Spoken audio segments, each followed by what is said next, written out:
Welcome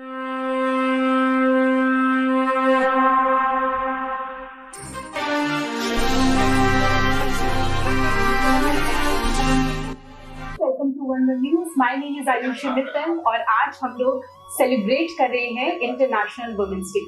वैसे तो इस देश की जो महिलाएं हैं वो अपना कुछ ना कुछ योगदान हर दिन देती है, बट फिर भी हमारे लिए और आप सबके लिए ये एक दिन बनाया गया है ताकि हम थोड़ी सी अप्रिशिएट कर सके उन सारी महिलाओं के जो एफर्ट्स हैं जो वो हमेशा लेती रहती हैं आपकी और हमारी जिंदगी को बेहतर बनाने के लिए। इन्हीं लोगों में से एक हमारे साथ एक बहुत ही स्पेशल पर्सनालिटी बैठी है जिनका नाम है मिस नीना राय।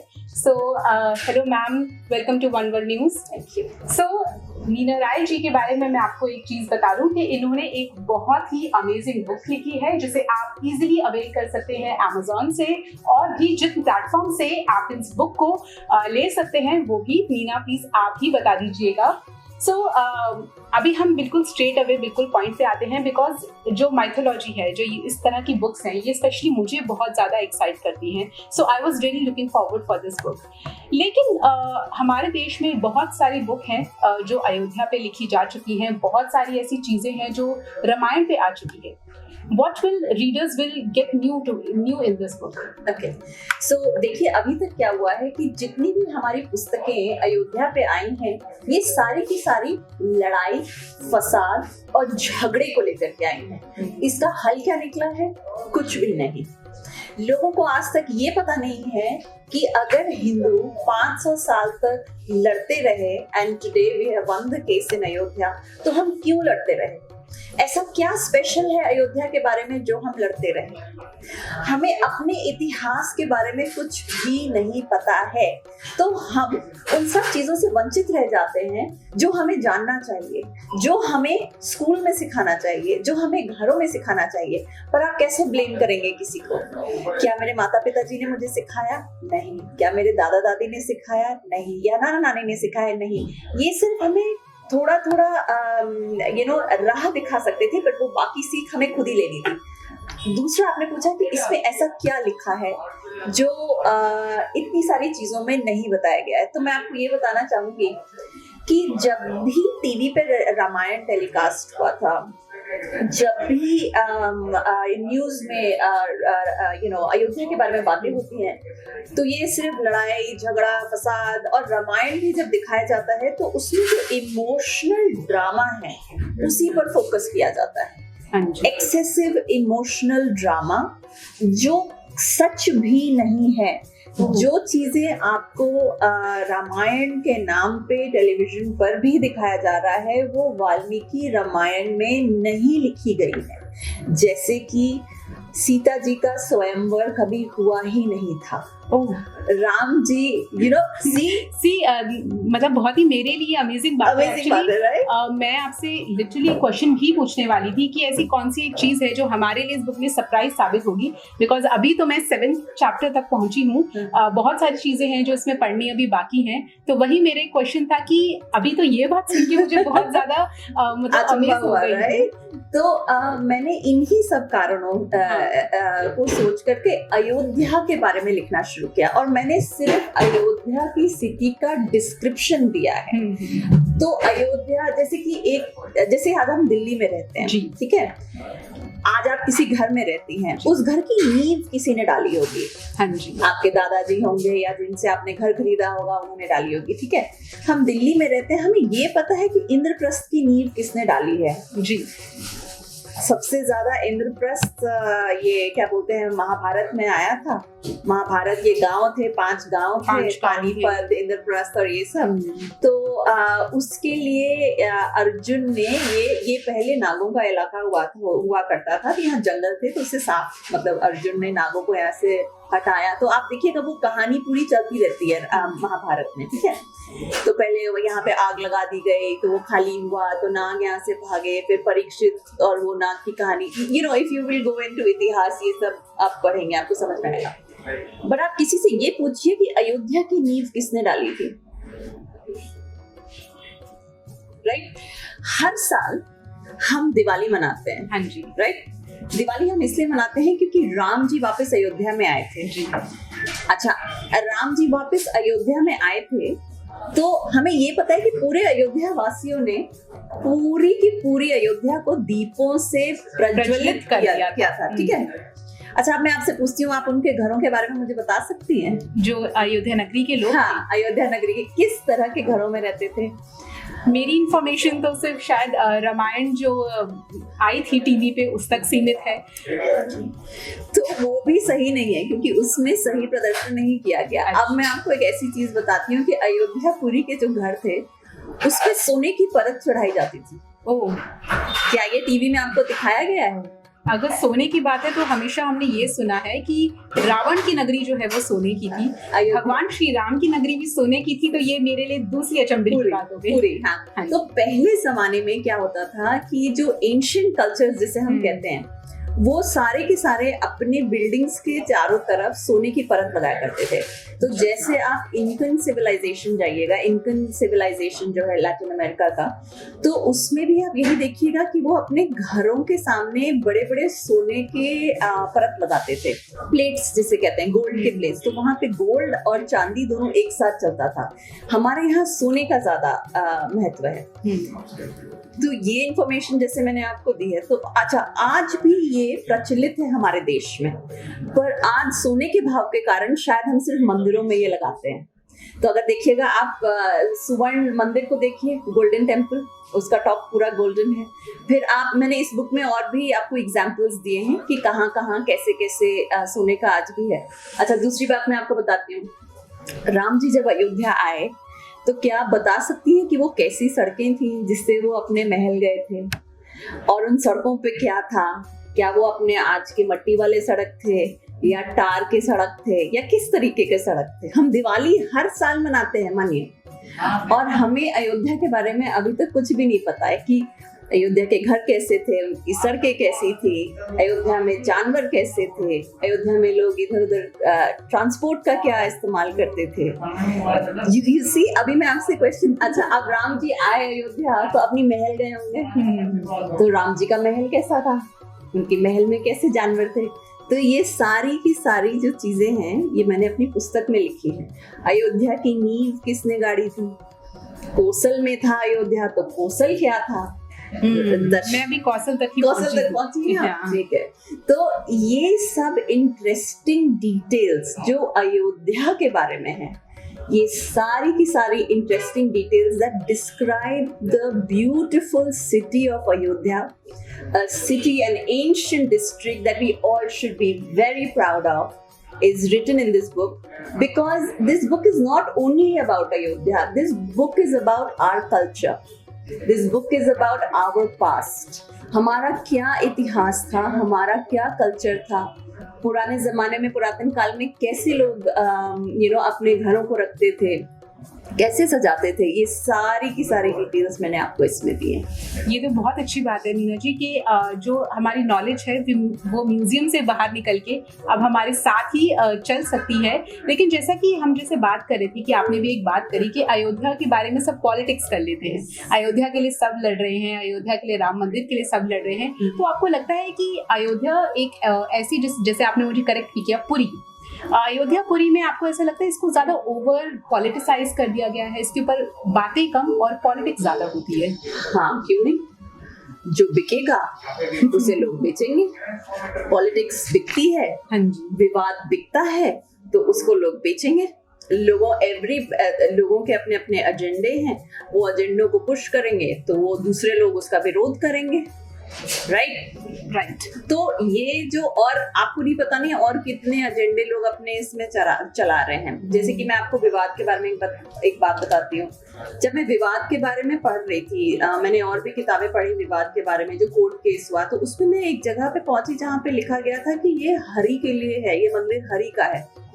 तो वहाँ पे ऑपोजिशन के कुछ जो सो कॉल्ड इंटेलेक्चुअल्स हैं, उन्होंने जाकर के बोला ये हरि विष्णु तो है नहीं, न ये राम है, ये हरि किसी और नाम का व्यक्ति है, कुछ ऐसा मैंने पढ़ा। तो और मैं छोटी थी जब मैं ये पूरा विवाद देख रही थी, जब वो ढांचा गिरा, ये गिरा, बहुत साल पहले का है, बहुत साल पहले का है। तो बचपन से मैं ये देखती आई, और एक चीज जो मुझे बहुत ही अजीब लगती थी वो ये लगती थी कि आपने हरि को झुठला दिया, मतलब आप अगर ये कह सकते हो कि हरि तो विष्णु है नहीं, ये तो कोई और हरि है जिसके बारे में बात कर रहे हैं, तो जो हमसे बड़े हैं जो इस लेवल तक गिर करके झूठ बोल सकते हैं, तो और कितना ये झूठ बोल सकते हैं। एक और मैं इस बात से इतना इसलिए अफेक्ट हुई थी क्योंकि बच्चों को ये सिखाया जाता है कि बड़ों की बातें माना करो, कि जो बड़े कर रहे हैं वो सत्य कह रहे हैं, या बड़े जो कर रहे हैं वो सच कह रहे हैं। मतलब ऐसे बड़े लोगों को तो शर्म के मारे डूब जाना चाहिए चुल्लू भर पानी में। ये मेरा व्यक्तिगत ख्याल है कि आप अपने आने वाली पीढ़ियों को ऐसे गुमराह कर रहे हैं, ऐसी गलत गलत चीजें बोल करके। ये सब चीजें मैं बचपन में देखती थी, मुझे बड़ी चुभती थी कि ये देखो कितना झूठ बोलते हैं, ये देखो ये कैसे झूठ बोलते हैं। क्यों? क्योंकि या तो उनको पब्लिसिटी चाहिए। आप अगर राम के नाम पे आपको पब्लिसिटी, और आप राम का विरोध करेंगे तो आपको और भी पब्लिसिटी मिलेगी। तो सबसे बड़ी तो यही पब्लिसिटी हो गई ना। अच्छा, और दूसरा है अपीजमेंट। आपने ये दिमाग में बना के बैठ लिया है कि हम एक वर्ग का अपीजमेंट करेंगे, उनको क्या चाहिए उनको क्या नहीं चाहिए, आप उनके ठेकेदार बन गए। चाहे वो उनको पसंद हो या ना पसंद हो, आप उनके ठेकेदार बन गए। ठीक है, तो आप अपने उस पॉलिटिकल एजेंडा को पुश करते हैं ये सोच के कि आज आपको वोट मिलेगा, और आज के दिन आपको वो वर्ग भी वोट नहीं कर रहा है। इसी सीरीज से मेरा एक और क्वेश्चन भी ये था कि जैसे राम जन्मभूमि पे बहुत सबको पता है, जग जाहिर है कि बहुत बड़ा विवाद है। तो आपकी बुक में मैंने देखा था कि कोऑर्डिनेट्स भी मेंशन है कि राम का जन्म कहाँ हुआ था, एग्जैक्टली अयोध्या कहाँ होनी चाहिए, सरयू नदी का इसमें वर्णन है। तो मुझे ये पूछना था कि जहाँ पे अब अयोध्या नगरी बन रही है, क्या वो बिल्कुल एग्जैक्ट कोऑर्डिनेट्स हैं, क्या वो बिल्कुल सही कोऑर्डिनेट है? क्योंकि आपकी रिसर्च जो मैंने देखी है वो बहुत डीप में है, और सबसे अच्छी बात इस बुक की मुझे ये लगी कि ये बहुत ईजी है। मेरे लिए वो बुक पढ़नी बड़ी मुश्किल हो जाती है जिसके लिए डिक्शनरी साथ में लेके बैठनी पड़े। तो सबसे अच्छी इस बुक की बात यही है कि इसको बच्चे से लेके बड़े तक कोई भी बहुत ही आसानी से समझ सकता है, कोई भी आसानी से पढ़ सकता है, और जो आसान है वो सही है। तो यही मेरा एक सवाल था कि क्या जो अब अयोध्या नगरी जहाँ पे बनने जा रही है, जहाँ पे राम जी विराजमान होने जा रहे हैं, क्या वो बिल्कुल सही कोऑर्डिनेट्स हैं? तो जो पुरानी अयोध्या है उसको वो जो वाल्मीकि रामायण में लिखी हुई है अयोध्या, और जो आज की अयोध्या है उसमें थोड़ा सा डिफरेंस है। दोनों सरयू नदी के पास है। ठीक है, ये इसमें कोई विवाद नहीं है कि सरयू है। मैंने आज के आपको कोऑर्डिनेट सारे दिए हुए हैं, आज का दिल्ली का, सरयू मतलब ये अयोध्या का। अच्छा, ये जो जगह है ये किसी और राजा ने वापस ढूंढी थी। अच्छा, क्योंकि कुछ समय तक जब यमन ने राज किया था, यवनों ने भारत पे जब कब्जा किया था, बहुत हजारों साल पहले की बात है, तो अयोध्या कुछ समय के लिए लुप्त हो गई थी। जी, लुप्त हो गई थी। मतलब जैसे क्या होता है कि अगर आप एक टाउन को, जैसे आज के दिन धोलावीरा है, कितने सालों तक धोलावीरा लुप्त थी, किसी को पता ही नहीं था धोलावीरा वहां थी। शायद द्वारका नगरी के लिए भी बोला जाता है। द्वारका के लिए भी यही बोला जाता है। अच्छा, उसके बाद इसे वापस ढूंढा गया, फिर उसे किया गया। तो एक राजा ने वहां पे पुराणों से लेकर के निकाल करके उससे फिर उसकी स्थापना वापस की, जैसा पुराणों में वर्णन किया गया था। तो वो आज के दिन अयोध्या है। इसीलिए जो हमें जो टेम्पल मिलता है वो कुछ BC के हिसाब से मिलता है। I don't know the real dates, मैं गलत डेट नहीं बोलना चाहती। तो वो जब उन्होंने स्थापना की थी वो उसी के आसपास वो फिर टेम्पल बना था वहां पे। रामलला का मंदिर उन्होंने ही बनवाया होगा, या उससे पहले होगा, या जो भी होगा, छोटा कहीं रहा होगा, ढूंढा होगा, तो उसको हम फॉलो करते हैं। और उसके बाद बाबरी मस्जिद जो है वो उसके बाद बनी। बाबरी मस्जिद तो बहुत हजारों साल बनी है। वो तो बाबरी मस्जिद तो 16th सेंचुरी की बात है। बाबर तो 16th सेंचुरी की बात है ना, तो बहुत बाद में आया था। और बाबर, अगर आप पुस्तक पढ़ेंगे तो एक और पुस्तक है जिसे मैंने पढ़ी थी, वो मिस मीनाक्षी जैन ने लिखी है, I'm forgetting the name of the book, the fight over the temple of the fight over Rama, or you know Ram ji के बारे में, वो अयोध्या विवाद के बारे में है। तो उसमें भी उन्होंने कहा है, और हम जानते भी हैं बाबरनामा वगैरह में क्या क्या लिखा हुआ है। तो उसमें तो बहुत क्लियरली मेंशन था कि जब तक आप राम जी के मंदिर को नहीं, क्योंकि उनका क्या था, जब वो आए थे तो वो चाहते थे कि सारे हिंदुओं को आप इस्लाम में कन्वर्ट करें, ठीक है। तो फिर उन्होंने जब वो करते थे तो कुछ टाइम बाद जैसे वो आए, आक्रमण करके वापस चले गए, तो देखते थे वो वापस हिंदुइज्म में कन्वर्ट कर गए हैं, ठीक है। तो वो रहते नहीं थे, मुसलमान नहीं रहते थे। फिर उन्होंने सोचा कि अभी कुछ तो और करना पड़ेगा, क्योंकि हमारे जो इतिहास के जो पुरुष हैं, हमारा इतिहास इतना रिच है, हमारा इतिहास इतना बढ़िया है कि मतलब why would anybody want to go to any other culture, why would anybody want to adopt a culture. Hindu धर्म के सामने बहुत कल्चर्स फीके पड़ जाते हैं, हमारे त्योहारों के सामने बहुत दूसरे कल्चर फीके पड़ जाते हैं। तो इसीलिए आप देखिएगा कि हमारे त्योहारों पे अटैक होता है। तो उस समय क्या था कि राम जी का इतना वर्चस्व था कि राम जी पे अटैक होने लगा, ठीक है। और उसके बाद उन्होंने क्या सोचा कि अगर हम राम को ही हटा देंगे, अगर हम राम मंदिर को, जहाँ पे इनका जन्म स्थान है, क्योंकि देखिए हिंदू जन्म स्थान को बहुत ज्यादा इंपॉर्टेंस देते हैं। ये नहीं कि अरे भाई यहाँ भी तो राम टेम्पल है, यहाँ भी तो राम टेम्पल है, नहीं, हिंदू जन्म स्थान को सबसे बड़ा मानते हैं, ठीक है। और जो इंसिडेंट्स हुए हैं उनकी लाइफ के, वो वहाँ पे एक अलग अलग उनके मंदिर हैं। तो उनको ये बताया गया कि अगर आप इस जन्म स्थान को हटा देंगे या इस मंदिर को ध्वस्त कर देंगे, तब हम शायद और हिंदुओं पर अपना वर्चस्व काबू कर सकते हैं।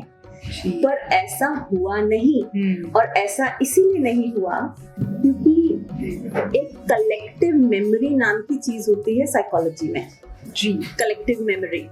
जैसे कि आज हम दिल्ली में इस हिसाब से रह रहे हैं, तो हमें पता है कि हम सबकी कलेक्टिव मेमोरी है।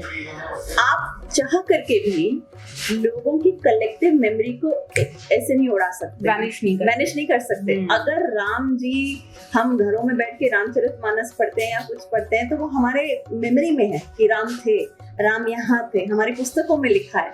आप एक पुस्तक गायब करेंगे, आप दूसरी, एक मंदिर करेंगे, तो लोग भूलेंगे थोड़ी कि आपने हमारे मर्यादा पुरुषोत्तम को ऐसे किया। आपने यहाँ पे पुस्तकों की बात करी, तो मैं फिर से आपको पुस्तकों पे ले आऊंगी। आज की आप जनरेशन जो देखते हैं, जिनका ज्यादा एक्सपोजर जो है वो स्क्रीन से होता है, या ई बुक से होता है, या फिर लैपटॉप या मोबाइल पे वो पढ़ना पसंद करते हैं। आपको लगता है कि पेजेस को पलटना या फिर बुक्स को पढ़ना, या फिर इसको जो चीज हमारे सामने साक्षात है उसको पढ़ना एक अलग फीलिंग देता है, और क्या ये जरूरी भी है आज की जेन ज़ी जनरेशन के लिए? तो देखिए, ऐसा है कि ये तो मैं कह नहीं सकती कि जरूरत है कि नहीं, ये आदत की बात हो जाती है। तो आपको जैसी आदत लगी है आप वैसा ही कार्य करेंगे, ठीक है।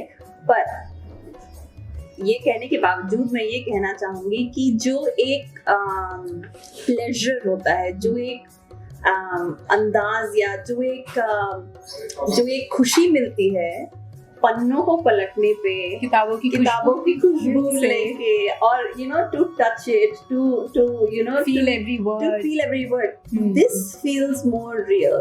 किंडल भी मेरे पास है, मैं खुद ठीक है।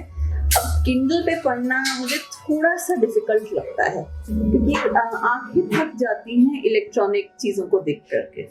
तो एक ये होता है। दूसरा, किसी की क्षमता होती है वो सुनना पसंद करते हैं किताब। जैसे मैं ज्यादा देर नहीं सुन सकती, मैं देख सकती हूँ या मैं पढ़ सकती हूँ। तो ऑडिबल मैं सुनती हूँ, बट बहुत ज्यादा मैं ऑडियो बुक्स नहीं सुन पाती हूँ। पढ़ने के लिए मैं फटाफट पढ़ लेती हूँ। अच्छा, और एक और चीज होती है जो मुझे पुस्तकों के बारे में बहुत पसंद है। जब आपके हाथ में पुस्तक होती है तो आप किसी भी पेज को खोल के पढ़ना शुरू कर देते हैं।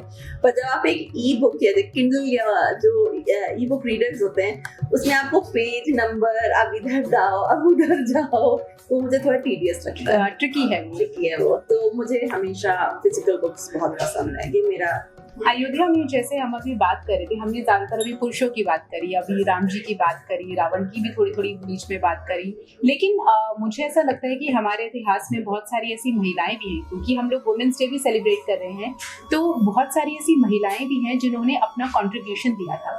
तो अयोध्या से या रामायण से ऐसी कौन सी आपके हिसाब से एक महिला है जिसका बहुत ज्यादा कंट्रीब्यूशन था, बट उनका इतना वर्णन नहीं हुआ? मैं कहूंगी कि मैं कैकेयी के बारे में बात करना चाहूंगी, राम जिनको एक इवल, एक वैम्प की तरह देखा गया है। बट वो वैम्प की तरह उनमें कैसे क्षमता हुई कि वो ऐसे कर सके? क्योंकि उनका योगदान अयोध्या और कोसल में बहुत था। जी। कैसे था? जब देवासुर युद्ध हुए थे, अब इसके बारे में भी मैंने लिखा है।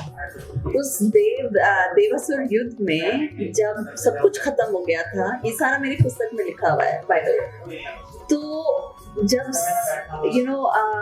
जो असुर थे वो कॉन्कर कर रहे थे और जो हमारे दशरथ जी थे वो मरते, मतलब he was at a point that he could have died in the war, everything was finished।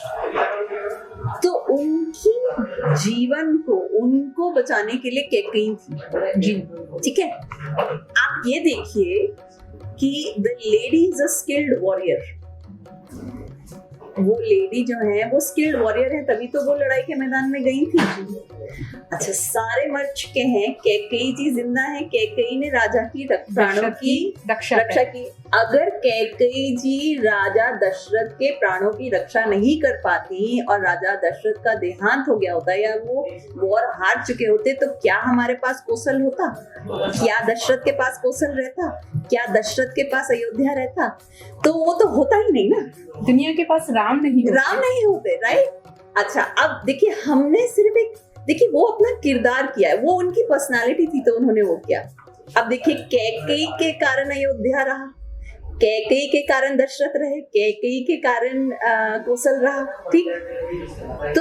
तो उस समय पर दशरथ जी ने कैकेयी को कहा था कि तुम मुझसे 2 वर कुछ भी हो मांग लेना जब भी। कुछ सोच समझ के कहा होगा ना जी। जब उनका सब कुछ ही कैकेयी के कारण है तो कैकेयी का हक नहीं है क्या? अच्छा, कैकेयी जी के बारे में अगर आप पढ़ेंगे तो आप ये देखेंगे कि कैकेयी जी लड़ाई के मैदान में निपुण है, ठीक है। She is a warrior princess. वो पैसे को बड़े अच्छे से संभालती हैं, ठीक है। आप पढ़िएगा रामायण तो आपको पता चलेगा, क्योंकि 1-2 जगह पे उन्होंने कौशल्या जी के बारे में बोला कि अरे इनके पास तो पैसे ही नहीं है, इसका मतलब वो पैसे बनाना। And you know, queens used to have their own real estate, their own trade, and ये सारा वो पहले जमाने में हमें ये सब बताया नहीं जाता है। वो फाइनेंशियली इंडिपेंडेंट, बहुत इंडिपेंडेंट रहा करती थी। उनका खुद का अपना, चाहे वो अपने पिता से लें, चाहे वो अपने पति से लें, या जैसे भी करें, उनके खुद के रियल एस्टेट हुआ करते थे, उनके खुद के कारोबार हुआ करते थे, उनकी खुद की चीजें हुआ करती थी, खुद they used to manage their own money. ऐसे भी हिंदू धर्म में पैसे को संभालना स्त्री का दायित्व है, ठीक है। पैसे की जितनी भी आप, इसीलिए जो ट्रेडिशनल हाउसेज हैं उसमें जो पुराने जमाने के या ट्रेडिशनल जो अभी भी हिंदू धर्म को फॉलो करते हैं, वो हर महीने का पेचेक अपनी पत्नी को देते हैं, ठीक है। ये सबके घरों में, तो ये मेरे घर में भी होता है। तो देखिए, वो अपने मनी मैनेजमेंट में बहुत अच्छी थी। अगर आप वाल्मीकि रामायण पढ़िएगा, वो लड़ाई में बहुत अच्छी थी, वो देखने में बहुत अच्छी थी, ठीक है। इसीलिए वो और वो बहुत चार्मिंग थी। डायलॉग है जो गंगूबाई मूवी का है, सद्बुद्धि, समृद्धि और संपत्ति तीनों ही जो है वो नारी होती है। इसीलिए वो दशरथ जी की फेवरेट वाइफ थी। He could talk to her. He could talk to her about battle. He could talk to her about finances. He can talk to her, and then she's beautiful, and then she's charming. They were compatible. They were very compatible. And then आप उनके palace का वर्णन देखिए। इस पुस्तक में मैंने कैकेयी जी के पैलेस का वर्णन किया है, कितना सुंदर है। और उनके साथ उनको ना चित्र का, मतलब she is very fond of arts, so उनके जो पैलेस के जो कमरे हैं वो चित्रों से भरे हुए हैं। मतलब it's like every all the rooms are painted. और ये देखिए, आज भी हमारे यहाँ पे कमरों में पेंटिंग बनाने का, मंदिरों में पेंटिंग बनाने का ये आज भी है हमारा। तो वो कैकेयी जी के पैलेस में भी था। So this is a very ancient culture. So she was very cultured. गलती क्या थी उनकी, जिनके कारण आज उनको हमने एक वैम्प बना रखा है। She is a great lady, but उनको आज हमने वैम्प बना रखा है, या उनको हम खराब बोलते हैं। वो पुत्र मोह में अंधी हो गई। अंधी नहीं हो गई, she got influenced by Manthara. Okay, it was Manthara's idea. Kaikeyi का नाम लिया जाए और मंथरा का ना लिया जाए, ऐसा तो हो नहीं सकता, राइट। तो वो जो थी वो इन्फ्लुएंस हो गई थी मंथरा से, बट इन्फ्लुएंस किसके लिए हुई? पुत्र मोह में, ठीक है। तो आप अगर रामायण और महाभारत देखेंगे तो दोनों पुत्र मोह के इन्फ्लुएंस में है। धृतराष्ट्र कौरवों के पुत्र मोह में, और कैकेयी भारत के पुत्र मोह में। तो ओनली डिफरेंस इज कि भरत जो थे ही वाज यू नो उनके एथिक्स ठीक थे, यहाँ कौरवों के एथिक्स ठीक नहीं थे, तो भरत और सब ये सब रह गए, बाकी कौरव खत्म हो गए। और बस एक छोटे और अगर हम ये कहें भी तब पर भी अगर कैकेयी जी ने राम जी को वनवास पर नहीं भेजा होता तो क्या आज हमारे पास रामायण होती? नहीं होती ना। जंगल में गए ही नहीं होते तो सीता जी का अपहरण नहीं हुआ होता, सीता जी का अपहरण नहीं हुआ तो रावण का विनाश नहीं हुआ होता। तो फिर तो राम जी तो जैसे हजारों राजा आए और गए, उनकी महानता नहीं निकल के आती। In tough circumstances, a man's character can be seen. So we saw Ram's character and his ability. Otherwise ये जो उन्होंने किया, जो बहुत बड़ा टास्क किया रावण को हराने का, उनके घर जाकर के, उनके राज्य में जाकर के, ये एक एबिलिटी होती जो लेटेंट एबिलिटी होती। लेटेंट मतलब हमें पता ही नहीं कि हमारे पास ये स्किल भी है। तो वो जो टफ टाइम थे उनको उभारा उन्होंने, ठीक है।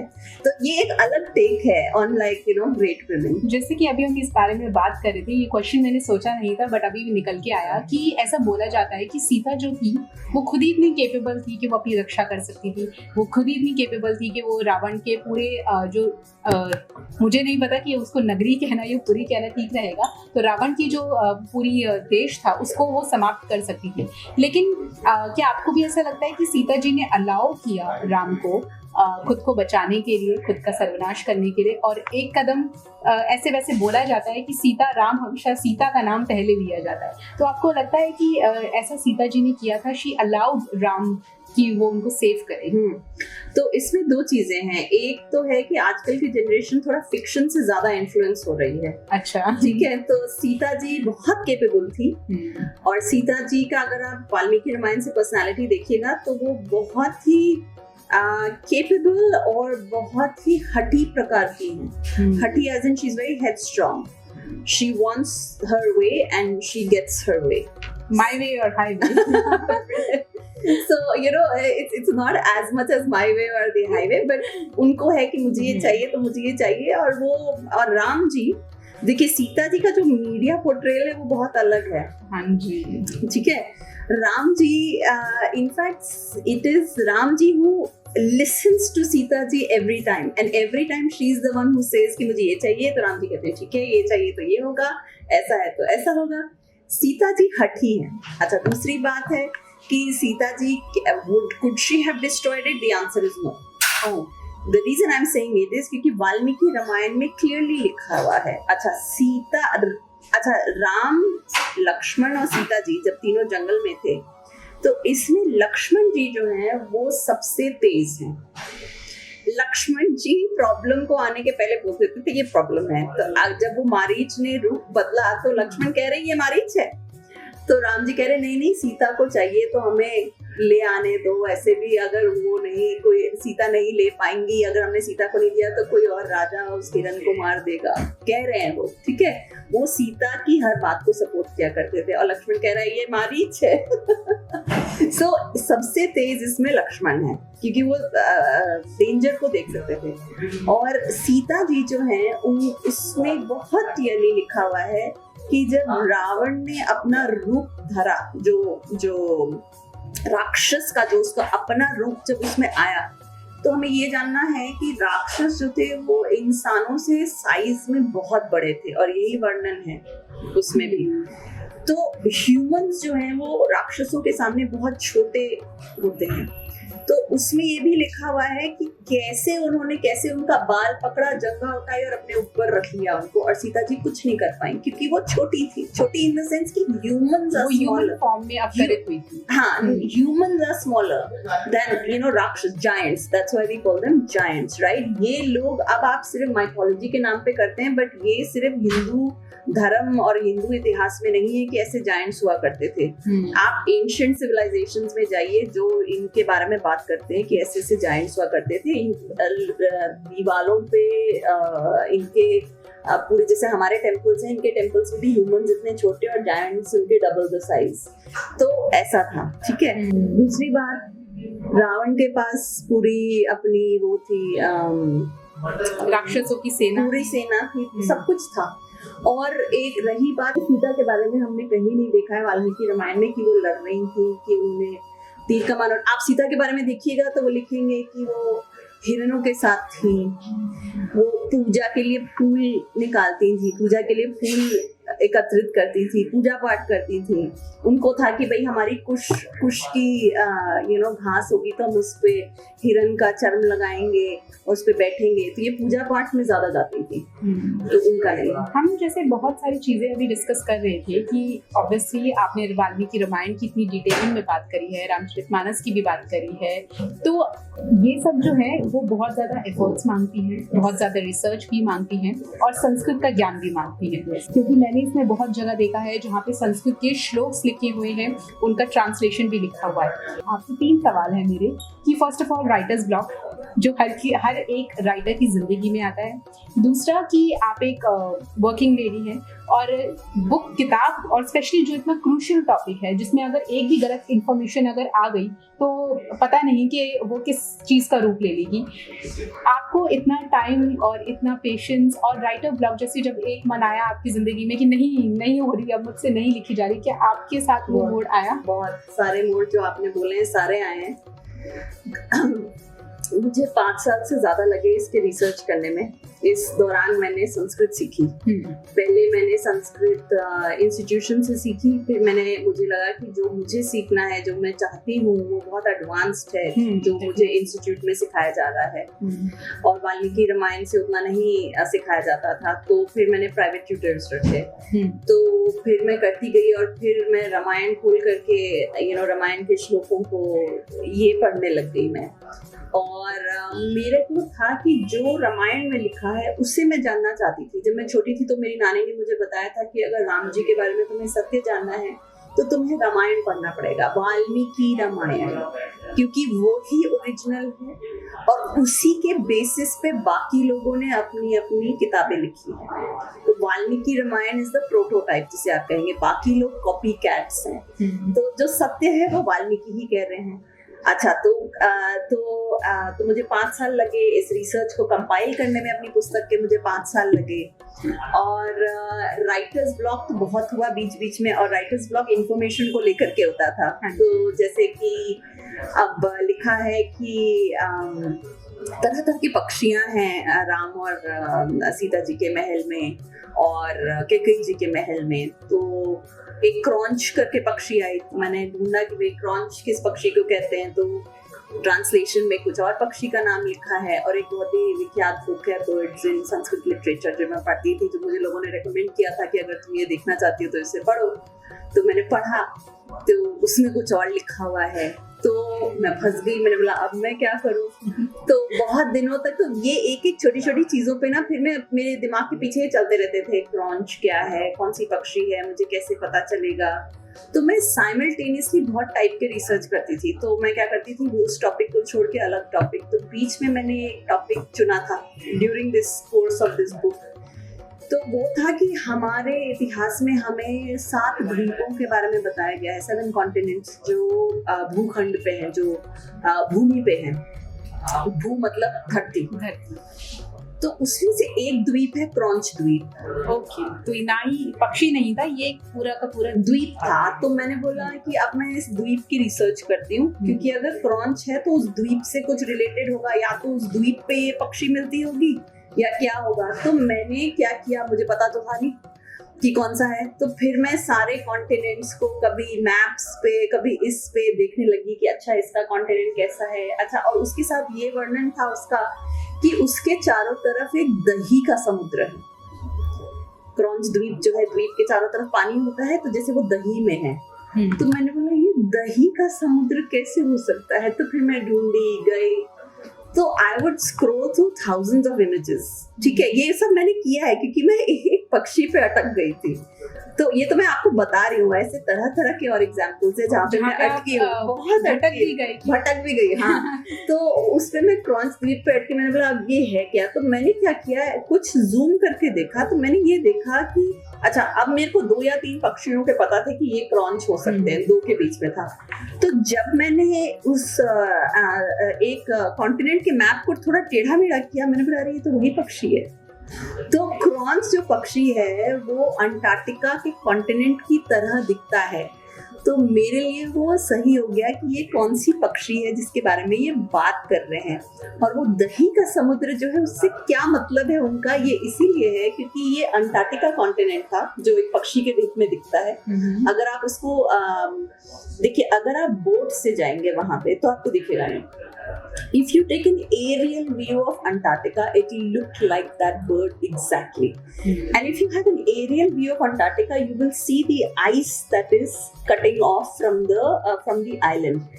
And that actually looks like जैसे दही हमारी कटती नहीं है, पानी पानी हो जाता है, फिर वो दही कट कट के गिरती रहती है। अगर आप दही बड़े से दोने में बना रखेंगे तो वो साइड से कटती रहती है। जब मैंने ये वर्णन देखा और अंटार्कटिका के पिक्चर्स देखे, वो हूबहू वैसे ही लग रहे थे, जैसे कि बीच में दही हो और साइड में वो सारी दही कट कट के गिर रही है। So these are the fascinating points of my research कि मैं एकदम जैसे अब देखिए मुझे एक नया कॉन्टिनेंट मिल गया जो क्रॉन्च का था और क्रॉन्च पक्षी का नाम भी पता चल गया। तो मैंने इस पुस्तक में उसके बारे में भी लिखा है। तो ये तो बहुत पक्का हो गया है कि इस बुक में बहुत सारे ऐसे सरप्राइज एलिमेंट हैं जो बहुत सारे लोगों को चौंकाने वाले हैं। कई लोगों की आंखें भी खोलने वाले हैं। ऐसा भी हुआ होगा कि आपको भी कुछ चीजें हैं जो आपके लिए भी एकदम सरप्राइज फैक्टर हुई होंगी। आज के इंटरव्यू को हम बस एक लास्ट सवाल लेंगे, फिर हम रैप अप करेंगे। मैंने इस बुक में काफी बार पढ़ा कि इसमें पार्ट 2, पार्ट 3 इनका भी मेंशन है, तो उनमें क्या हमें देखने को मिल सकता है? तो मैं आपको बताती हूँ, इस बुक को मैंने ऐसे डिजाइन किया था कि सबसे पहले मैं ट्रांसलिटरेशन की बात करूँ। ट्रांसलिटरेशन क्या होता है? संस्कृत में देखिए, एक होता है ट्रांसलेशन और एक होता है ट्रांसलिटरेशन। तो संस्कृत के जो श्लोक होते हैं उसका ट्रांसलेशन तो सभी पढ़ लेते हैं। अच्छा, ट्रांसलिटरेशन क्या होता है? कैसे उसे प्रोनाउंस किया जाता है, क्योंकि हम अपनी हिंदी और संस्कृत में हम थोड़े आज के दिन में हम रस्टी हो चुके हैं, मतलब हमारी उतनी अच्छी रही नहीं है। तो स्पेशली जो मेरे जैसे लोग हैं जो NRI रह चुके हैं या जिन्होंने बहुत अच्छे से संस्कृत नहीं पढ़ी थी या जिनकी हिंदी बहुत ही अच्छी नहीं थी, I also used to struggle with Hindi when I came back, I had to study. Sanskrit पढ़ रही थी तो हिंदी उसके साथ साथ मेरी थोड़ी बेहतर हो गई, ये तो मेरे लिए भी बहुत डिफिकल्ट था। ठीक है, तो पहले मैंने ट्रांसलिटरेशन गाइड दिया है, उसके बाद मैंने बुक को 6 पार्ट्स में डिवाइड किया है। पहला पार्ट है अयोध्या की स्थापना किसने की और वो कितना पुराना है। This was very shocking for me also. So ये इसका सारा मैंने डाल दिया है। और ये जैसे आप जर्नलिस्ट हैं और मैंने भी मास कम्युनिकेशन पढ़ा हुआ है, जर्नलिज्म मैंने भी पढ़ी है, तो उसमें जर्नलिज्म के 5 W's and 1 H, ठीक है, ये सारा है। Who and when, तो ये एंटिक्विटी में आ गया कि किसने और कैसे किया। ठीक है, दूसरा मैंने किया जगह क्या थी। अच्छा, शहर तो है, अब जगह बताइए वो जगह एग्जैक्टली कहाँ थी। इसमें वेयर एंड व्हाट आ गया कि what is Ayodhya and where is Ayodhya. ठीक है, क्योंकि हम अयोध्या के बारे में तो we have covered 4 W's here. तो मैंने इसे इस हिसाब से डिजाइन किया है। ठीक है, उसके बाद है कि अच्छा वो शहर हमें मिल गया है, तब उसको और आप डिस्क्राइब करें, हाउ वाज इट लाइक। ठीक है, तो उसमें हम डिजाइन के बारे में बात करते हैं। Ayodhya was a military city. Military वाले कैसे अपनी सिटीज को डिजाइन करते थे टू प्रोटेक्ट इटसेल्फ। ठीक है, ये सारा ये उसमें आ गया है। ठीक है, उसके बाद मैं और अंदर गई डिजाइनर डिटेल्स कि अपने पैलेसेस कैसे थे, तो सोने से, अगर सोने की परत थी तो वो कैसी थी, तो ये सारी डिजाइनर डिटेल्स में। सड़कें कैसी थी, सड़कों पे क्या था, ये सारा उसमें गया है। अच्छा, एक बहुत ही मिस्टीरियस वेपन है जो ये अयोध्या की डिजाइन से रिलेटेड है, वो उसे शतघ्नि कहते हैं। तो शतघ्नि का बहुत ज्यादा वर्णन नहीं है। जैसे कि आप बोले कि हम स्कूटर पे जा रहे हैं, आप आज से 10,000 साल पहले लोग भूल जाएंगे कि स्कूटर क्या था, तो आप स्कूटर को डिस्क्राइब नहीं कर रहे हैं ना, तो वैसे ही शतघ्नि को दिया गया। जैसे कि फोन, अपना फोन पहले क्या था, वो ट्रिन वाले फोन होते थे, आपको गोल गोल घुमाना पड़ता था। तो Shataghni as a weapon had changed a lot, तो उसको मैंने पुराने जमाने की तरफ से एक्सप्लेन किया है। Because it's a military city, so we had to decode Shatakri to describe Ayodhya. ठीक है। उसके बाद है एनिमल्स इन अयोध्या। तो ये इसका लास्ट पार्ट है, एनिमल्स इन अयोध्या, बिकॉज मैं इसमें ह्यूमन एलिमेंट और ड्रामा एलिमेंट हटा देना चाहती थी, तो इसीलिए मैंने बहुत ज्यादा उस पर नहीं किया है। बस जो लास्ट पोर्शन है उस पर मैंने लिखा था कि सीता जी ने क्यों हिरण को मांगा था, क्योंकि वो एनिमल से रिलेटेड है। तो वो प्रश्न मैंने अपनी पुस्तक में आंसर किया है। डेफिनेटली मैं ऐसे उम्मीद करती हूँ कि ये जो बुक है ये हिस्ट्री का एक बहुत ही इम्पोर्टेंट पार्ट बनने वाली है डेफिनेटली। और मैं चाहूँगी कि हम जो है इस इंटरव्यू को यहीं पे रैप अप करें, क्योंकि जानती हूँ बहुत ही अपना कीमती समय निकाल के आप हमसे मिलने आई हैं। तो सबसे पहले थैंक यू सो मच इसके लिए। लेकिन जाने से पहले मैं ये भी बताना चाहूँगी अपने दर्शकों को कि ये बुक कहाँ कहाँ अवेलेबल है और कहाँ से वो इसे ले सकते हैं, इसकी डिटेल आप प्लीज। मैं बताती हूँ। तो ये पुस्तक आप Amazon या फ्लिपकार्ट या किसी भी ऑनलाइन रिटेलर से आप ऑर्डर कर सकते हैं।